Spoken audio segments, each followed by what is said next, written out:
Apresentamos Através da Bíblia, o programa que leva você ao estudo sistemático e detalhado do livro dos livros, a Palavra de Deus.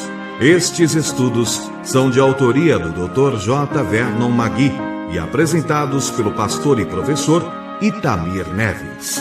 Convidamos você, ouvinte, a acompanhar esta jornada através da Bíblia. Olá, amigo. Estamos iniciando mais um programa da série Através da Bíblia. Esse é um programa que tem por propósito estudar com profundidade toda a Palavra de Deus, parágrafo por parágrafo e algumas vezes até versículo por versículo. Fazemos isso porque o Senhor tem nos dado essa tarefa, tem nos feito entender a necessidade de estudarmos com integridade a sua palavra e porque muitos de vocês têm escrito perguntando sobre diversas questões da interpretação bíblica. As correspondências que vocês nos enviam demonstram exatamente esse desejo de conhecer mais a Deus e a sua palavra. Eu quero incentivá-lo então a nos escrever sobre questões doutrinárias, interpretação, ou sobre as suas próprias experiências no estudo da palavra, suas boas experiências. Foi sobre doutrina, uma doutrina muito interessante e delicada, sobre a doutrina da predestinação, que o nosso irmão FAMB nos enviou um e-mail. Mas, infelizmente, ele não nos disse qual é a cidade dele. Mas depois de nos correspondermos algumas outras vezes, ele ainda nos deixou essas seguintes palavras. Irmão Itamir, graça e paz. Obrigado pela sua opinião sensata. Louvado seja Deus por termos pessoas como você no meio evangélico. Que Deus continue abençoando o seu belíssimo trabalho e todos os irmãos que, juntamente com você, estão empenhados em divulgar o genuíno evangelho da graça de Deus. Querido irmão, louvamos a Deus por sua vida, por sua fidelidade em estudar com profundidade a sua palavra. Certamente o Senhor tem recompensado a sua vida e tem feito-lhe ser semelhante mais ao Senhor Jesus Cristo. Também agradecemos a sua disposição em orar por nós e para isso é que então nós queremos convidá-lo mais uma vez e convidar a todos os que estão nos ouvindo nesse momento a se unirem conosco para buscar a presença de Deus. Vamos orar então. Pai querido, obrigado pela tua direção, pela tua misericórdia, pela tua bondade que o Senhor nos dá a cada dia. Pai, obrigado porque através da iluminação do teu Espírito, nós conhecemos o teu querer para nós. Ilumina-nos, Senhor, para o programa de hoje. Que ele sirva para a edificação de cada um dos nossos ouvintes. Senhor, nós te pedimos isso, não porque merecemos, mas baseados na tua misericórdia, nós oramos em nome de Jesus. Amém. Fortalece a fé, conhecer.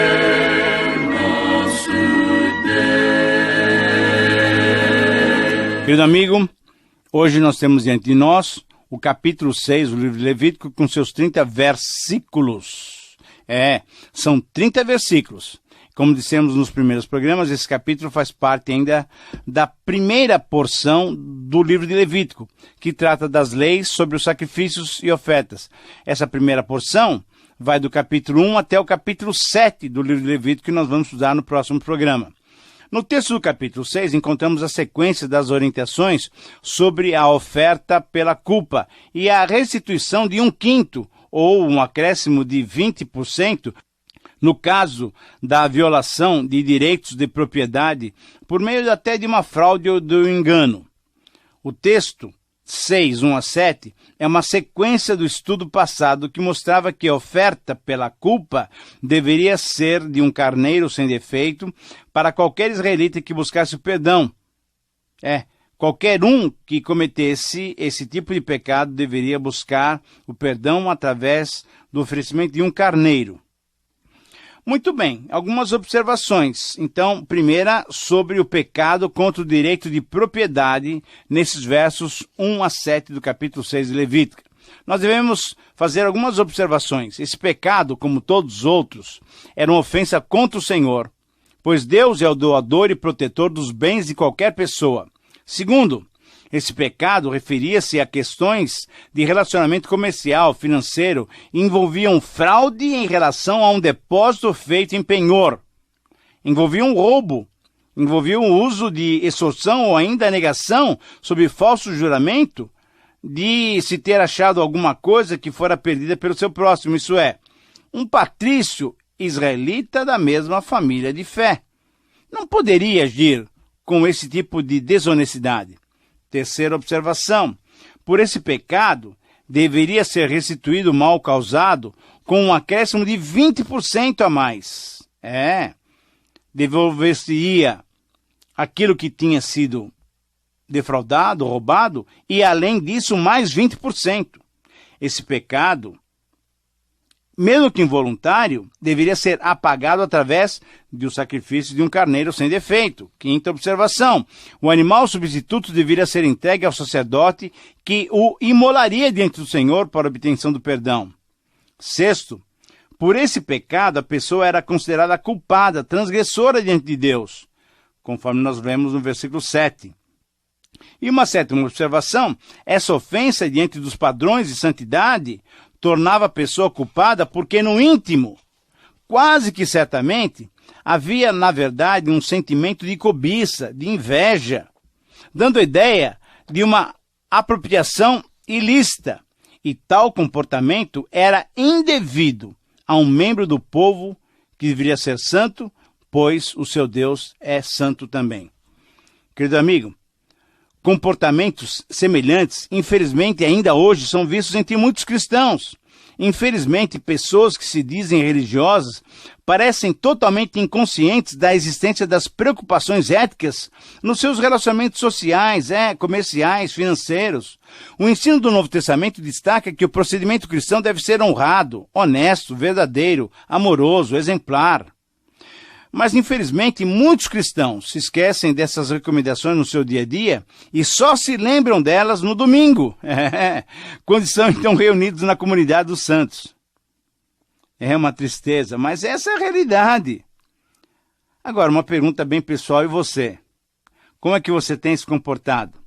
Sua vida cristã, ela dura os 7 dias da semana ou você só desenvolve no final de semana, no sábado e no domingo? São questões sérias que nós precisamos encarar. Mas vamos continuar no texto. Vamos analisar o restante do capítulo 6, em que encontraremos uma série de recomendações complementares para que os sacerdotes pudessem atuar corretamente. Então, veja bem, do capítulo 6, 8, até o capítulo 7, 38, nós veremos essas orientações, ok?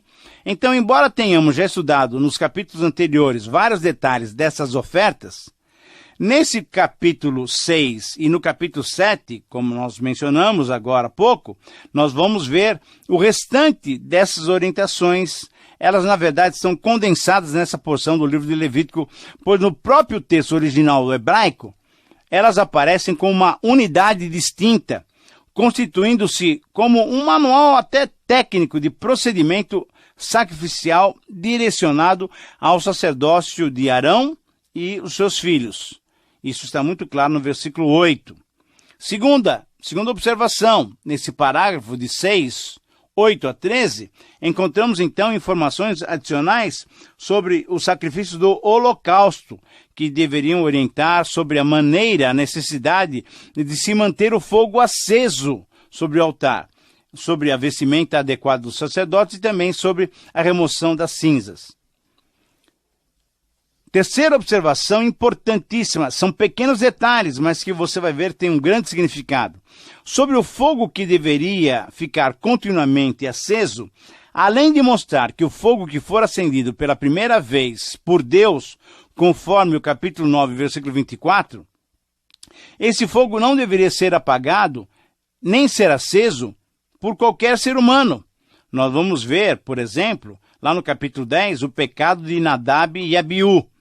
Simbolicamente, representava as ofertas e as petições ininterruptas de Israel buscando o favor de Deus, assim como nós também devemos estar em constante oração buscando a presença de Deus em nossas vidas. Então esse fogo não poderia ser apagado, uma vez que ele foi aceso por Deus. 4. As vestes sacerdotais que deveriam ser trocadas ao se depositar as cinzas do holocausto fora do arraial, num lugar limpo, conforme o versículo 11, e não num depósito de lixo, que seria considerado imundo, simbolicamente, elas significavam a santidade e a pureza necessária para o oferecimento do holocausto. Então, não era com qualquer roupagem que eles poderiam prestar o holocausto. São vestes especiais, são vestes santas.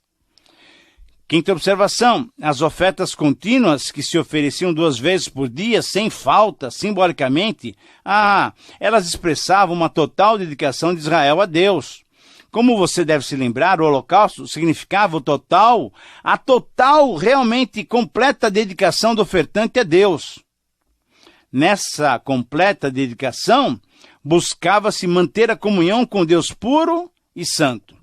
Uma sexta observação, essa orientação sobre a continuidade do fogo, sobre o fogo que não deveria ser apagado, certamente ela retratava Cristo oferecendo-se continuamente diante do Pai em nosso favor. Querido amigo, Jesus não se apresentou somente quando do sacrifício da cruz, não. Ele continua agindo em nosso favor, como aquele em quem todos os cristãos têm garantia de plena aceitação. Querido amigo, a obra do Senhor Jesus continua ainda hoje, como nós vemos, por exemplo, em Romanos 8,34. Pois ele também é o nosso intercessor. Sua presença no santuário celeste é incessante e totalmente eficaz. Uma certa observação é que essas verdades todas devem afetar a nossa vida de pelo menos 2 maneiras. Primeiro, temos total segurança em Cristo de que continuamente ele atua em nosso favor. Por isso, nós cristãos não devemos ter medo, não. Nós não recebemos um espírito de temor, de covardia, mas recebemos, sim, um espírito de moderação, de amor, de poder. Nós cristãos sabemos em quem temos crido. Sabemos que ele é poderoso para nos guardar. Mas, por outro lado, em segundo lugar, diante desse aspecto da obra redentora de Cristo, veja só, essa obra representada, prefigurada no holocausto. Ora, diante dessa obra do Senhor Jesus, a nossa reação deve ser de uma rendição completa, total, em devoção a Deus e aquilo que ele fez por nós. Você, querido amigo, já se entregou realmente, completamente, totalmente ao Senhor? Ele é totalmente o Senhor da sua vida? Você está disposto a fazer o que ele te ordenar? Aproveite essa oportunidade, aproveite esses momentos agora. Ore, consagre-se mais uma vez diante do Senhor, pois ele já deu a sua vida por nós. Agora, nos versículos 14 e 18, temos orientações sobre a oferta de manjares. Vamos a elas. Devemos fazer algumas considerações. Primeira consideração. Essas informações adicionais relativas à oferta de manjares, também conhecida como oferta de cereais, lógico, manjares ou cereais, elas regulavam sobre os locais e os participantes do consumo da porção não queimada. Segundo a observação, conforme o versículo 14, fica mais uma vez claro que aqui temos orientações específicas para Arão e para os seus filhos. Terceiro, essas orientações eram um complemento da matéria que já estudamos no capítulo 2, logo no comecinho de Levítico, do versículo 1 até o 16. Nessa oferta, a parte memorial tinha que ser oferecida e queimada sobre o altar, conforme o versículo 15, tornando-se assim, então, memorial de aroma agradável ao Senhor. Quarta observação, por ser uma oferta voluntária e não obrigatória, o restante do sacrifício poderia ser comido pelos sacerdotes, num local específico, numa área consagrada, isso é, no pátio da tenda da congregação, conforme lemos no versículo 16. Quinta observação, a proibição do uso de fermento era muito significativa, pois essa porção era considerada santíssima. Isso significava que esse alimento somente podia ser comido pelos sacerdotes no recinto do tabernáculo, contrastando com as coisas santas que podiam ser consumidas pelo sacerdote e pela sua família no pátio. No versículo 18, autorizava todo o varão da descendência de Arão se alimentar dessa oferta de manjares, pois elas faziam parte do sustento normal, da maneira pela qual os sacerdotes, a família sacerdotal, podia se alimentar. Mas, por um outro lado, um detalhe muito interessante que nós vemos no versículo 18 é o relativo à santidade dessa oferta, que essa oferta podia transmitir. tudo o que tocar nelas será santo, diz o texto. Somente os sacerdotes podiam comer dessa oferta, pois só uma pessoa consagrada, santa, podia participar. Sexta observação: nessa oferta temos uma prefiguração de Jesus Cristo num simbolismo muito especial. A porção dessa oferta, que podia ser comida pelos sacerdotes arônicos, era uma prefiguração, veja bem, era uma antevisão de Jesus Cristo, o verdadeiro alimento, o verdadeiro pão que desceu do céu sem fermento, isso é, sem nenhum pecado. Em João 6, versículo 53, foi o próprio Senhor Jesus quem disse: se não comerdes a carne do Filho do Homem e não beberdes o seu sangue, não tendes vida em vós mesmos. E uma sétima observação: essas verdades devem afetar a nossa vida de uma seguinte maneira. Quais são as implicações? Então perceba bem, o fato dos sacerdotes, que eram uma prefiguração de nós cristãos, porque também nós somos sacerdócio real, sim, o fato de somente eles poderem se alimentar de uma porção dessa oferta, mostrava o privilégio que teríamos, e agora já temos, graças a Deus, de nos alimentarmos de Cristo, o verdadeiro pão que desceu do céu. Veja bem, querido amigo, quando nós comemoramos a ceia do Senhor, a ceia memorial, a vida e a morte, a ressurreição e a volta do Senhor Jesus, nós comemos o pão que simboliza o corpo de Cristo dado por nós. Esse é um privilégio só dos cristãos. Querido amigo, você tem experimentado esse privilégio em sua vida? Você tem participado da ceia memorial com essa consciência, com a lembrança desse real significado? Ora, infelizmente, muitos cristãos, infelizmente mesmo, participam da ceia como um ritual sem sentido e sem valor. Participam da ceia rotineira e mecanicamente. Agora, me permita fazer uma pergunta bem pessoal. Como é que tem sido a sua experiência cristã nesse aspecto? Você tem entendido o significado profundo da ceia? Normalmente na sua igreja acontece a ceia sempre no primeiro, no segundo domingo. Muitas vezes isso se torna um ritual. Nós precisamos nos avaliar e nós vamos desfrutar do privilégio de sermos verdadeiros discípulos de Cristo. Muito bem, agora vamos continuar detalhando o texto, conhecendo mais facetas ainda desse manual de orientação sacerdotal que o Senhor deu para Arão e seus filhos. Assim, nos versos 19 a 23, nós encontramos agora complementos sobre as ofertas de manjares específicas para os sacerdotes. Nos versículos 19 a 23, nós encontramos as seguintes orientações. Primeiro, nós temos essas orientações adicionais que demonstram qual deveria ser o procedimento que deveria ocorrer no primeiro dia, no dia da unção de Arão, no dia em que o sacerdócio seria inaugurado, conforme nós lemos no versículo 20. Segundo, essa oferta mencionada aqui pela primeira vez era específica para os sacerdotes. Ela deveria ser oferecida diariamente, metade pela manhã e metade à tarde, como um estatuto perpétua, conforme versículo 22. O seu conteúdo era de um éfa de flor de farinha, isso é, como nós já explicamos anteriormente, a porção diária padrão para alguém se alimentar. Ela deveria ser amassada com azeite numa assadeira, cozida em pedaços. Assim, era uma oferta de manjares de aroma suave ao Senhor também. Quarta observação, essa oferta era totalmente queimada, visto que os sacerdotes não podiam comer as porções santíssimas oferecidas em benefício próprio. Quinta observação, todos esses detalhes nos fazem perceber a importância do papel do sacerdote, demonstrando então, querido amigo, a integridade desse cargo tão fundamental para o povo de Israel, pois eles eram os intermediários entre o povo e Deus, entre Deus e o povo. Agora, em sexto lugar, sempre olhando para a pessoa do Senhor Jesus, a figura de Jesus é vista nessa oferta de uma maneira muito especial.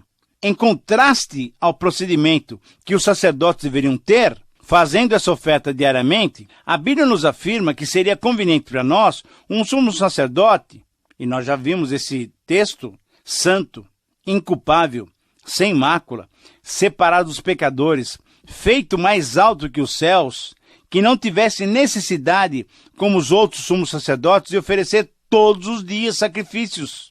Primeiro, pelos seus próprios pecados, depois pelos do povo. Por quê? Porque esse sumo sacerdote fez isso uma vez por todas, quando a si mesmo se ofereceu. Essa passagem está em Hebreus 7, 26 e 27. Agora, querido amigo, você tem agradecido a Deus porque Jesus Cristo, de um modo completamente diferente, ofereceu-se a si mesmo uma única vez, não precisou ficar oferecendo várias e várias vezes, nós não precisamos mais oferecer sacrifícios. Tudo isso foi feito quando o Senhor Jesus se entregou por nós. E em sétimo lugar, uma observação muito importante é como é que isso afeta a nossa vida. Como é que essas verdades relativas a esse sacrifício específico para os sacerdotes afetam a nossa vida? Ora, nós somos sacerdotes reais, conforme 1 Pedro 9, 2:9.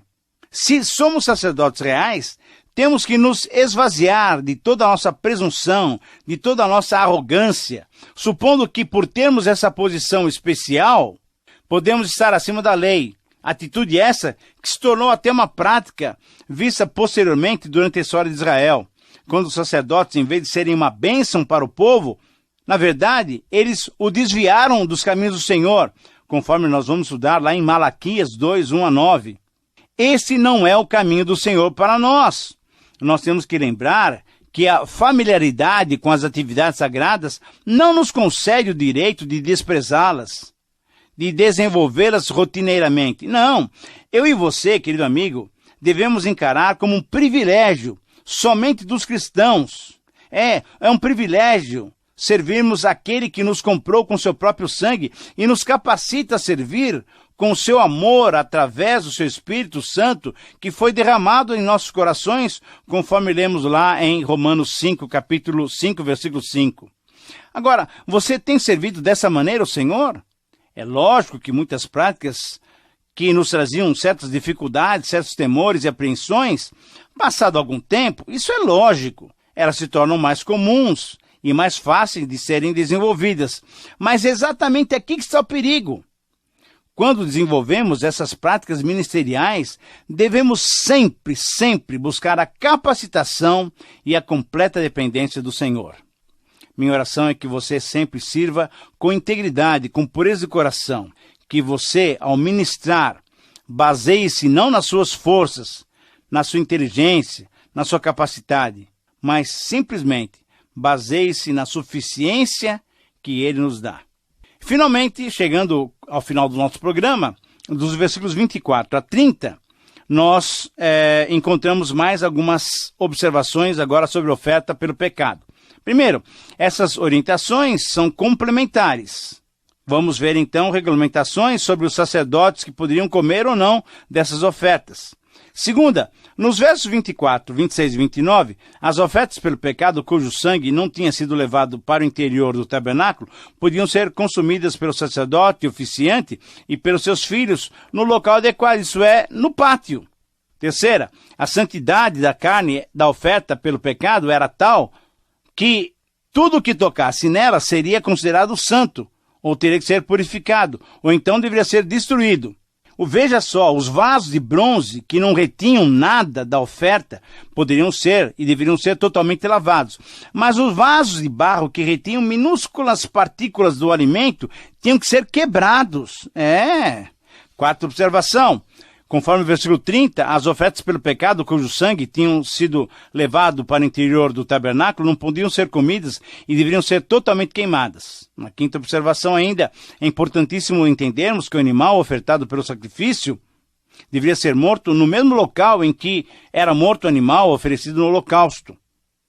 Ainda em relação à prefiguração de Jesus, em sexto lugar, nessa oferta nós vemos a santidade do Senhor Jesus sendo oferecido em nosso lugar. O Senhor Jesus é santo e Ele se fez pecado por nós. E agora, uma última palavra, a observação número 7, que implicações essa oferta traz para as nossas vidas? Assim como sacerdotes reais, nós temos os nossos limites claros, traçados por Deus. Assim como sacerdotes e ministradores deveriam respeitar os rituais de limpeza, nós também temos que respeitar toda a santidade que Deus exige das nossas vidas. Querido amigo, espero que essa seja a sua motivação de apresentar-se santo diante do Senhor. Terminamos assim mais uma vez o nosso tempo de estudo, esperando que Deus tenha abençoado você, que tenha tido lições para a sua vida. Que o Senhor te abençoe. Um grande abraço.